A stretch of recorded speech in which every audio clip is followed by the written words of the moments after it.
I was a minister that said, I clearly recognize, if you looked at the reform document during our time in office, I recognized, because analysis showed it, that Nigeria was underfunding education.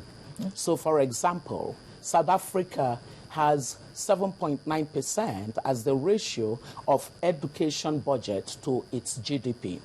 Ghana was 4.4%. Even Angola was something like 4.2%.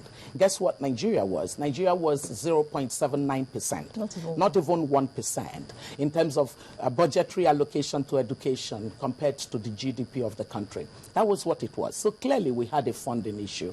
But we had worse than a funding issue. We had a misallocation of investment issue. So you had a structural dysfunction of the sector. What you needed to do was to correct your dysfunction.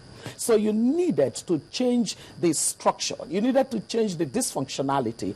Otherwise, as I said, you would have a well-funded dysfunctionality. And that's not what you want out of your spending. So investment in education is important. But there, in reform, you needed to understand sequencing and pace.